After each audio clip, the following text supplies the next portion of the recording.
So I went to a vintage car boot sale in London and I have a few things I want to show you guys. Hello, my name is Nicole and today we are going to be doing a vintage fashion try-on haul sort of video. This is what I'd call a sustainable haul. I am someone that quit fast fashion due to respect for humans and respect for the planet. The majority of clothes I buy nowadays is secondhand clothes. So I did go a little bit crazy at the car boot sale just because it was really nice to be surrounded by so many secondhand gorgeous clothes. So basically this weekend there was a gorgeous classic car boot sale in King's Cross. I literally saw someone talking about it on Instagram Saturday morning and I had no plan, so I decided to just walk in and check it out. It's called the Classic Car Boot Sale because it is full of vintage clothes and cars as well. I was really only there for the clothes, but it actually looked like a really fun day out. There are a few families there. It's about £5 a ticket. I don't know how often they do this market. This was around late April and the last time they did one of these was in September. Obviously with the state of the world in the last few years, no event is really regular anymore. I'll leave the website link down below just so you guys can stay up to date about when it returns because it was so fun. They had like food stalls, drink stalls, so if I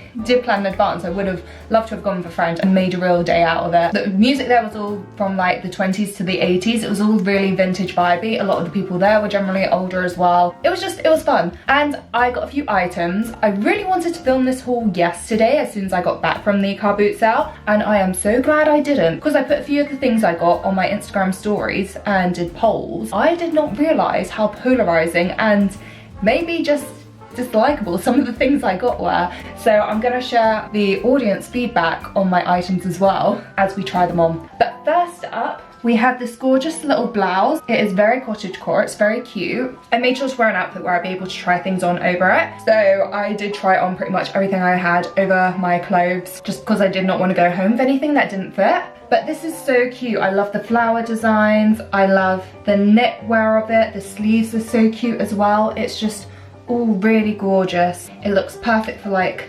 summer picnics. There was one store that just had a lot of like crochet style things and there were a few things that looked really nice, but this one was my favorite thing that looked like it would fit me. I'm looking forward to wearing it. And this one was actually the most popular one that I shared on Instagram. It ended up with 85% saying cute and only 15% saying pass. So you guys loved it. And also, this was actually a big problem I had at the car boot sale. When I tried this on, as I was umming and ahhing about it, two strangers actually said to me, "We just watched you try that on and it's just so beautiful, it really suits you, it's so made for you." I couldn't leave it after that, but this was a recurring theme. Pretty much everything I tried on, there were limited mirrors. Like the traders have only have mirrors like this big, so it's really hard to examine the outfit, and the traders are obviously filling you with compliments so that you'll buy it, and then random passers-by are also complimenting you. The majority of what you have to go on is their feedback, and you're like, well, if they love it so much to comment as a stranger, I have to have it. And this is probably why I got so much. It was a bit of a problem for me in the end. The price of this was £22. I just wouldn't say that this was the cheapest car boot sale. Obviously it was in central London, it was all vintage. I have another friend who went there and she did a reel about everything she got and she managed to get some really bargain pieces. So if you are really on the hunt, I think you can find them. But yeah, she got some beautiful pieces. I'll link her reel down below actually. But for me, maybe I was just too basic, but nothing I got was a real steal. Like this cost me £22 and some of the other stuff I got was quite expensive as well. It was more than I would usually spend on clothes. I didn't walk away with a bargain. I walked away with a big hole in my pocket. The next thing we have are these shoes. They are really cute, really pretty. They are made a bit of leather, but that's fine. I don't mind buying secondhand leather. And these things I probably would not have gotten except for the fact that as I was trying them on, two girls that I'd done a fashion show with just came over to me and were like, "Oh my god, we love them, they are so cute, they will go with everything because of all the colours here."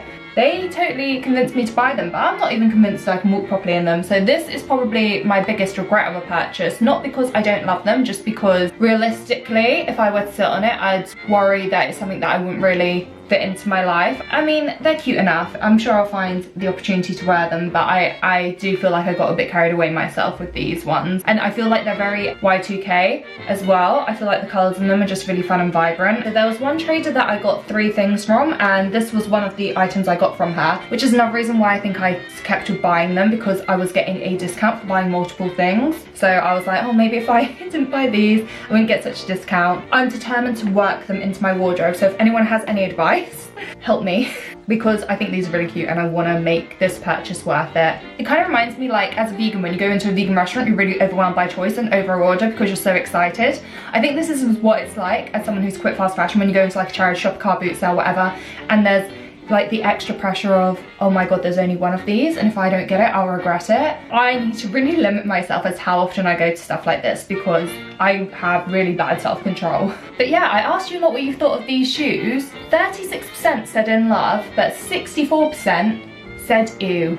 So definitely not popular at all. You guys hate them, and that's okay. And this is another reason why I need to really fit them into my life. I need to prove a point. Next up, it is a lovely red dress. I was actually really blown away by how well this fit. It is a midi dress, and normally I don't go for them, but I do like it when they have a slit to them. That really adds to the appeal for me. I like being able to poke my leg out, and sometimes you actually do need a longer dress in the summer, say when you go for a picnic and you don't want to flash everyone. So there are times when I need something like this. Oh, I just love the colours on it. It's so beautiful, and I'm going on holiday in like 2 weeks, and thought of me just like wearing this with a tan, sipping a cocktail in the sunshine. I was enamored with that idea so much. I am having one issue with it though, and this is the boning here. It's actually quite uncomfortable. So like I think where it adds shape to the bust, but it kind of cuts at the wrong point on my ribs, and I don't really know what to do about that. So this one cost £40. Again, I did get a discount for buying a bundle, but it wasn't like tons cheaper. This one actually really split, you guys. This one I got 50-50. 50% said must have and 50% said must not, which I was really surprised about. I thought that one would be a winner, especially because dopamine dressing is really in right now, like wearing colourful colours to lift your mood up. This is another thing I felt like was really going in with the trends, but also I feel like it's something I could treasure for quite a while. I really like it, and it's really vibrant, really summery. I just think it's quite classic. Yeah, I'm a fan. I'm sad only 50% of you are also fans. Just so nice. So pretty. And then this is my favorite thing I got. To be honest, in hindsight, if this was the only thing I walked away with, I would have been happy. It's only, I think, a few hours later that you realise the one thing you would have regretted not getting, and that was 100% this dress. This dress is so stunning. It's got a low back to it. It fit me just so nicely. It was hard to tell on the day just because, as I said, I was putting it on over all of my clothes. So I just had like my little skirt tucking out, and you couldn't really see how gorgeous the back was either. Oh my god, I just love this. And also, this sounds like so eco-warrior, but because sequins are like plastic, it is one of the worst things you can buy as an environmentalist, as someone who's like caring about the fashion of the planet. So I love buying sequin things secondhand because I feel too guilty to buy them firsthand. I love sequins, I love sparkling. I just need an excuse to wear this out because this is my new favorite dress. I thought we'd universally be able to agree that that dress is gorgeous and that dress is phenomenal on me. However, only 56% of you lot think it's made for me, and 44% of you wanted me to leave it. That really broke my heart. That dress was worth 70 quid. The seller that I got the last 3 things from, she's also on Depop, and these clothes are on Depop, so I could find the description and tell you guys a bit more about them. It's got a 60s cut to the dress, which is flattering for all shades. It's the ultimate disco dress, and it's probably from the 1970s or early 80s. I am gonna take the most gorgeous photos of myself in this and prove to everyone that this deserved 100% made for you. I just love it. I love these colors on me as well. I love like the whole like bluey green sea vibe on me, especially when I've got a tan, which I will have after I come back from holiday. I'm determined. That was 70 quid. So all in all, I got the shoes, the red dress and the sequin dress for 120 quid. And that was the point where I knew I needed to go home. But I kept going. I only got one more thing.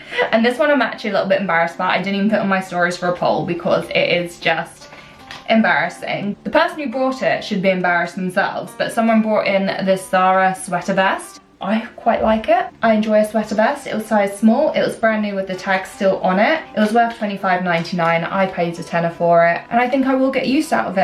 I enjoy a sweater vest. What can I say? It's really soft. It's quite nice for those like sort of colder days. I don't know. I still feel really embarrassed that I bought something from Zara at a vintage market.